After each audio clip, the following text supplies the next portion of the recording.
Everyone और स्वागत है आप सभी का इस सुपर इंटरेस्टिंग जर्नी में।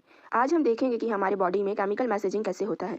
जैसे एक कंपनी में मैनेजर और एम्प्लॉय होता है, वैसे ही हमारी बॉडी में नर्वस सिस्टम और एंडोक्राइन सिस्टम कोऑर्डिनेट करते हैं। नर्वस सिस्टम फास्ट काम करता है पर endocrine system slow but long lasting effect देता है। एंडोक्राइन ग्लैंड डकलेस ग्लैंड होता है। ये अपने सिक्रीशन, जिन्हें हार्मोन्स कहते हैं, सीधे ब्लड में रिलीज करते हैं। पिछले पार्ट में हमने देखा कि एंडोक्राइन ग्लैंड हार्मोन्स ब्लड में रिलीज करते हैं। हार्मोन नॉन न्यूट्रिएंट केमिकल है जो इंटरसेल्युलर मैसेंजर की तरह बहुत ही ट्रेस अमाउंट में रिलीज होते हैं। ये एक जगह बनाते हैं और किसी दूर टारगेट ऑर्गन पर जाकर असर करते हैं। हमारी बॉडी में मेन एंडोक्राइन ग्लैंड कौन कौन से हैं? एंडोक्राइन ग्लैंड जैसे hypothalamus, pituitary, pineal, thyroid, parathyroid, thymus, adrenal, pancreas और टेस्टिस जो कि मेल ह्यूमन बॉडी में प्रेजेंट होता है, और ओवरी जो फीमेल ह्यूमन बॉडी में। नेक्स्ट हम शुरू करेंगे सबसे इंपॉर्टेंट पार्ट हाइपोथैलेमस, जो हमारा सारा ग्लैंड का मास्टर कंट्रोल है। हाइपोथैलेमस डाइनोसिफेलॉन्स फोर ब्रेन के बेसल पार्ट में है। ये नर्वस सिस्टम और एंडोक्राइन सिस्टम को जोड़ने वाला ब्रिज है। इसमें स्पेशल न्यूरोसिक्रेटरी सेल होता है जो हार्मोन्स बनाते हैं। ये हार्मोन्स पिट्यूटरी ग्लैंड को रेगुलेट करते हैं। ये दो तरह के होते हैं, रेगुलेटरी हार्मोन जो पिट्यूटरी को स्टिमुलेट करता है और इनहिबिटरी हार्मोन जो पिट्यूटरी को रोक देता है। GnRH gonadotropin releasing hormone pituitary से गोनाडोट्रोपिन रिलीज करवाता है। सोमैटोस्टैटिन ग्रोथ हार्मोन के रिलीज को रोकता है। अब कंट्रोल सेंटर से चलते हैं बॉडी के मास्टर ग्लैंड यानी कि पिट्यूटरी ग्लैंड की तरफ। पिट्यूटरी ग्लैंड सेला ट्यूरिका नाम के एक बोनी कैविटी में हाइपोथैलेमस से एक स्टैल्क से अटैच होता है। इसके दो मेन पार्ट्स होते हैं। पहला है एडिनोहाइपोफाइसिस जो कि एंटीरियर पिट्यूटरी है, और दूसरा है न्यूरोहाइपोफाइसिस जो कि एक पोस्टीरियर पिट्यूटरी है। एडिनोहाइपोफाइसिस हार्मोन यानी कि पास डिस्टालिस ये 6 हार्मोन्स बनाते हैं। हम इनमें से पहले 3 को देखेंगे। पहला है ग्रोथ हार्मोन, प्रोलैक्टिन और thyroid stimulating hormone. Growth hormone के ओवर सिक्रीशन से जाइगैंटिज्म और लो सिक्रीशन से डॉर्फिज्म होता है। अडल्ट में एक्सेस से एक्रोमेगाले हो सकता है। बाकी के 3 एंटीरियर पिट्यूटरी और पोस्टीरियर पिट्यूटरी के स्पेशल हार्मोन अगले पार्ट्स में देखेंगे। ने ग्रोथ हार्मोन, प्रोलैक्टिन और थायराइड स्टिमुलेटिंग हार्मोन देखा, अब आगे देखते हैं। एडिनोकॉर्टिकोट्रोपिन हार्मोन, ल्यूटिनाइजिंग हार्मोन और follicular stimulating hormone. Luteinizing hormone और फॉलिकुलर स्टिमुलेटिंग हार्मोन को गोनाडोट्रोपिन कहते हैं। गोनाडोट्रोपिन गोनाडल एक्टिविटी को रेगुलेट करता है। मेल्स में एंड्रोजन्स टेस्टोस्टेरोन बनाता है और फीमेल में ओव्यूलेशन और कॉर्पस ल्यूटियम फॉर्मेशन करवाता है। ये सिर्फ एक हार्मोन बनाता है, MSH मेलानोसाइट स्टिमुलेटिंग हार्मोन, जो पिगमेंटेशन को रेगुलेट करता है। ये सिर्फ ऑक्सीटोसिन और वैसोप्रेसिन रिलीज कराता है जो हाइपोथैलेमस में बनता है। ऑक्सीटोसिन ये मिल्क इजेक्शन और यूट्रस कॉन्ट्रैक्शन यानी कि चाइल्ड बर्थ के टाइम में हेल्प करता है। इसे लव हार्मोन्स भी कहते हैं। वैसोप्रेसिन ADH इसका पूरा नाम एंटी ड्यूरेटिक हार्मोन्स है। ये किडनी पर एक्ट करता है, वाटर और इलेक्ट्रोलाइट्स के रीअब्सॉर्प्शन को स्टिमुलेट करता है। इससे यूरिन के थ्रू वाटर लॉस कम हो जाता है। अगर ADH का सिंथेसाइज या रिलीज कम हो जाए तो किडनी वाटर कंजर्वेशन नहीं हो पाता। इस कंडीशन को डायबिटीज इंसिपिडियस कहते हैं। इसमें बहुत डाइल्यूट यूरिन बनता है। कंट्रोल सेंटर से निकलते हैं और देखते हैं बॉडी क्लॉक को मैनेज करने वाला gland pineal gland. Pineal gland dorsal side के फोरब्रेन्स पर लोकेटेड होता है। ये मेलाटोनिन हार्मोन सीक्रेट करता है।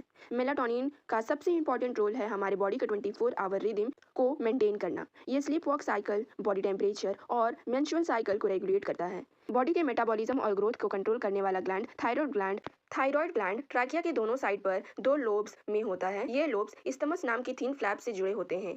थायराइड ग्लैंड फॉलिक्यूल्स और स्टोमेटल टिश्यू से बना होता है। फॉलिकुलर सेल्स हार्मोन बनाते हैं। थायराइड 2 मेन आयोडोथायरोनिन बनाते हैं। पहला है T4 टेट्रा आयोडोथायरोनिन या थायरोक्सिन और T3 ट्रायो आयोडीन थायरोनिन। ये hormones basal metabolic rate BMR को रेगुलेट करते हैं, RBC फॉर्मेशन को सपोर्ट करते हैं और कार्बोहाइड्रेट, प्रोटीन और फैट मेटाबॉलिज्म को भी कंट्रोल करते हैं। डाइट में आयोडीन की कमी से थायराइड हार्मोन का सिंथेसाइज कम हो जाता है, जिससे हाइपोथायरॉयडिज्म होता है। इसकी वजह से थायराइड ग्लैंड इनलार्ज हो जाता है, जिसे गॉइटर कहते हैं। प्रेगनेंसी के दौरान हाइपोथायरॉयडिज्म से बेबी में स्टंट ग्रोथ या फिर मेंटल रिटार्डेशन हो सकता है। एडल्ट में मेंस्ट्रुअल साइकिल इरेगुलेट हो जाता है। एक्सेस सिक्रीशन से हाइपरथायरॉयडिज्म होता है। इसमें एक फॉर्म है एक्सोपैथैलेमिक गॉइटर या फिर ग्रेव डिसीज, जिसमें आईबॉल प्रोट्रूड करते हैं और BMR बढ़ जाता है। थायराइड ग्लैंड के एक और हार्मोन TCT भी सिक्रीट करते हैं, जो ब्लड कैल्शियम लेवल को कम करता है। कैल्शियम रेगुलेशन का मेन प्लेयर पैराथायरॉयड ग्लैंड का कहानी अगले पार्ट में। पैराथायरॉयड ग्लैंड 4 छोटे ग्लैंड्स में होते हैं जो थायरॉयड ग्लैंड के डोर्सल साइड पर होते हैं। ये पैराथायरॉयड हार्मोन सिक्रीट करते हैं। PTH एक पेप्टाइड हार्मोन है। PTH ब्लड कैल्शियम लेवल को इंक्रीज करता है। ये बोन पर एक्ट करके रीअब्जॉर्प्शन स्टिमुलेट करवाता है। ये किडनी ट्यूब्यूल से भी कैल्शियम रीअब्जॉर्प्शन करवाता है और डाइजेशन फूड से कैल्शियम आयन एब्जॉर्प्शन को बढ़ाता है। पीटीएच हाइपर कैल्सियमिक हार्मोन है और टीसीटी हाइपोकैल्सियमिक हार्मोन, ये दोनों मिलकर कैल्शियम बैलेंस मेंटेन करते हैं। थाइमस ग्लैंड स्टर्नम के पीछे और अयोटा के वेंट्रल साइड पर लोकेटेड होता है। ये पेप्टाइड हार्मोन सिक्रिएट करता है जिसे थाइमोसाइन कहते हैं। थाइमोसाइन का मेन रोल इम्यूनिटी में है। ये टी लिम्फोसाइट का डिफरेंशिएशन में हेल्प करता है जो सेल मीडिएटेड इम्यूनिटी के लिए जरूरी है। थाइमस बूढ़े लोगों में डिजेनरेट हो जाता है, इसलिए थाइमोसाइन का प्रोडक्शन कम हो जाता है और उनकी इम्यूनिटी रिस्पांस वीक हो जाती है। बॉडी के इमरजेंसी सिचुएशन और फाइट और फ्लाइट रिस्पांस के लिए तैयार हो जाओ। बिकॉज नेक्स्ट है adrenal gland. Adrenal gland one pair होते हैं जो किडनी के एंटीरियर पार्ट पर लोकेटेड होते हैं। हर एड्रिनल ग्लैंड दो पार्ट में डिवाइडेड होते हैं, सेंट्रली लोकेटेड एड्रिनल मेडुला और आउटसाइड एड्रिनल कॉर्टेक्स। ये दो हार्मोन सिक्रिएट करते हैं जिन्हें कलेक्टिवली कैटेकोलामाइंस कहते हैं, एड्रिनलिन या एपिनेफ्रिन और नॉन एड्रिनलिन या नॉन एपिनेफ्रिन। इन्हें इमरजेंसी हार्मोन या हार्मोन्स ऑफ फाइट और फ्लाइट कहते हैं। ये स्ट्रेस या इमरजेंसी में जल्दी से रिलीज होते हैं। ये alertness, pupillary dilation, goosebumps, sweating, heart beat increase, rate of respiration increase और ग्लूकोज के ब्रेकडाउन स्टिमुलेट करते हैं। एड्रिनल कॉर्टेक्स जो 3 लेयर्स में डिवाइडेड है और उनके हार्मोन्स अगले पार्ट में। एड्रिनल कॉर्टेक्स 3 लेयर में डिवाइडेड होते हैं, जोना रेटिकुलेट्स जो कि इनर लेयर है, जोना फेसिकुलेट्स जो कि मिडिल लेयर है और जोना ग्लोमेरुलस जो कि आउटर लेयर है। कॉर्टेक्स बहुत सारे हार्मोन सिक्रिएट करते हैं जिन्हें कॉर्टिकॉइड्स कहते हैं। ये मेनली कार्बोहाइड्रेट मेटाबॉलिज्म में इन्वॉल्व होते हैं। मेन ग्लूकोकॉर्टिकॉइड्स है कॉर्टिसोल। ये ग्लूकोनियोजेनेसिस, लाइपोलाइसिस और प्रोटियोलिसिस को स्टिमुलेट करते हैं और cellular Uptake of amino acid को रोकते हैं। इनके एंटी इन्फ्लामेटरी रिएक्शन और इम्यून रिस्पॉन्स सप्रेशन का भी रोल है। मिनरलोकॉर्टिकॉइड्स वाटर और इलेक्ट्रोलाइट्स बैलेंस को रेगुलेट करते हैं। मेन मिनरलोकॉर्टिकॉइड्स है एल्डोस्टेरोन। ये किडनी ट्यूब्यूल्स पर एक्ट करके सोडियम आयन और वाटर का रीअब्जॉर्प्शन और पोटेशियम और फॉस्फेट आयन का एक्सक्रीशन स्टिमुलेट करते हैं। इससे बॉडी फ्लूइड वॉल्यूम, ऑस्मैटिक प्रेशर और ब्लड प्रेशर मेंटेन होता है। एड्रिनल कॉर्टेक्स स्मॉल अमाउंट में एंड्रोजेनिक स्टेरॉइड्स भी सिक्रिएट करते हैं जो प्यूबर्टी में एक्सियल हेयर और प्यूबिक हेयर की ग्रोथ में हेल्प करते हैं। एड्रिनल कॉर्टेक्स का हार्मोन की अंडर प्रोडक्शन से अल्टर कार्बोहाइड्रेट मेटाबॉलिज्म और एक्यूट वीकनेस होती है। इस कंडीशन को एडिनोसेंस डिसीज कहते हैं। अब चलते हैं डबल ड्यूटी करने वाले ग्लैंड पैनक्रियास जो एक्सोक्राइन और एंडोक्राइन दोनों है। पैनक्रियास कंपोजिट ग्लैंड है, मतलब ये एक्सोक्राइन और एंडोक्राइन दोनों फंक्शन करता है। पैनक्रियास में 1 to 2 मिलियन इटलेस ऑफ लैंगरहंस होते हैं जो सिर्फ 1 to 2% पैनक्रियाटिक टिश्यू होते हैं। इटलेस में 2 मेन पार्ट्स के सेल होते हैं, अल्फा सेल्स जो ग्लाइकोजन सिक्रिएट करते हैं और बीटा सेल्स जो इंसुलिन सिक्रिएट करते हैं। ये पेप्टाइड हार्मोन हाइपोग्लाइसेमिक हार्मोन है। ये ग्लाइकोजेनेलोसिस स्टिमुलेट करते हैं जो ब्लड शुगर लेवल बढ़ाता है। Insulin peptide hormone hypoglycemic hormone है। ये सेल्यूलर ग्लूकोज अपटेक और यूटिलाइजेशन को बढ़ाता है जिससे ब्लड शुगर लेवल कम हो जाता है। ये ग्लाइकोजेनेसिस भी स्टिमुलेट करता है। जब इंसुलिन ठीक से काम नहीं करता तो क्या होता है? Diabetes mellitus. प्रोलॉन्ग्ड हाइपरग्लाइसेमिक यानी कि ब्लड शुगर का ज़्यादा रहना का कॉम्प्लेक्स डिसऑर्डर है जिसे डायबिटीज मेलाइटस कहते हैं। ये इंसुलिन की कमी या उसके एक्शन में कमी से होती है। इसमें ग्लूकोज का लॉस यूरिन के थ्रू होता है और हार्मफुल कंपाउंड जिन्हें कीटोन बॉडीज कहते हैं बनाते हैं। डायबिटिक पेशेंट का सक्सेसफुली इंसुलिन थेरेपी से ट्रीट किया जाता है। अब चलते हैं सेक्स हार्मोन या ग्लैंड की तरफ। पहले देखते हैं टेस्टिस यानी कि male reproductive gland. Testis scrotal sac में होता है और ये प्राइमरी सेक्स ऑर्गन होने के साथ साथ एंडोक्राइन ग्लैंड भी है। सेमिनिफेरस ट्यूब्यूल्स के इंटरट्यूब्यूल्स स्पेस में लीडिंग सेल या इंटरस्टिशियल सेल्स होते हैं। ये सेल्स हार्मोन्स का ग्रुप सिक्रिएट करता है जिन्हें कलेक्टिवली एंड्रोजन्स कहते हैं। मेन एंड्रोजन्स है टेस्टोस्टेरोन्स। ये मेल एक्सेसरी सेक्स ऑर्गन्स का डेवलपमेंट और मैचुरेशन रेगुलेट करते हैं।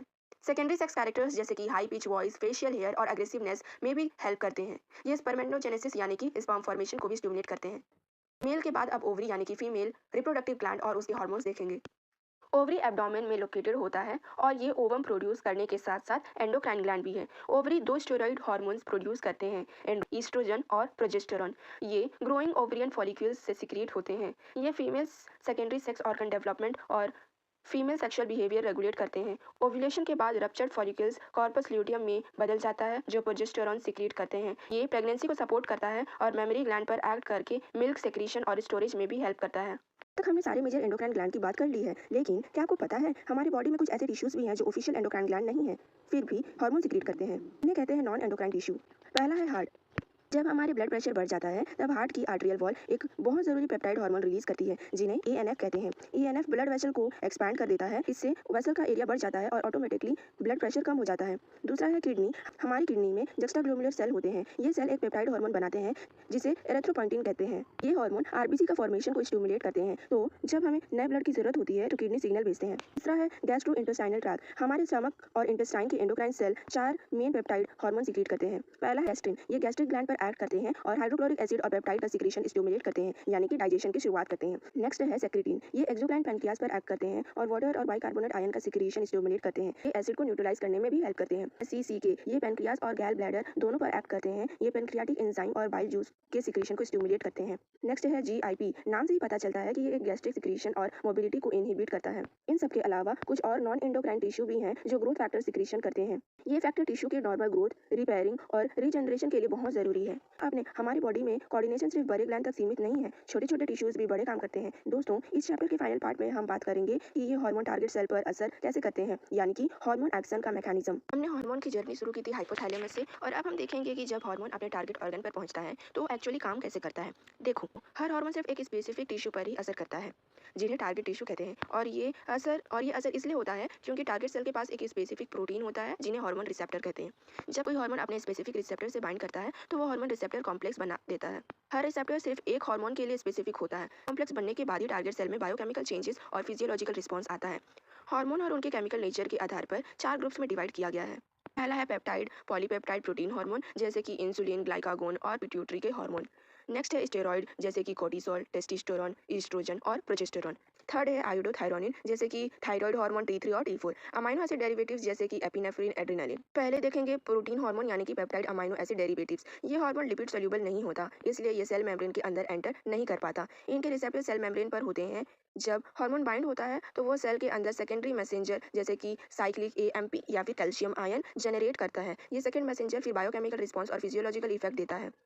दूसरा देखेंगे स्टेरॉइड आयोडोथायरोनिन हार्मोन। ये हार्मोन लिपिड सॉल्युबल होता है, इसलिए ये सीधा सेल मेम्ब्रेन के पार करके सेल के अंदर चले जाता है। इनके रिसेप्टर सेल के अंदर होते हैं, मोस्टली न्यूक्लियस में। कॉम्प्लेक्स बनाने के बाद ये कॉम्प्लेक्स जीनोम से इंटरैक्ट करता है। इससे जीन एक्सप्रेशन या क्रोमोसोम फंक्शन रेगुलेट होता है, जिसके कारण प्रोटीन सिंथेसाइज और फिजियोलॉजिकल रिस्पॉन्स आता है। इसी तरह के NCERT line by line one shot topic revise करने के लिए सब्सक्राइब।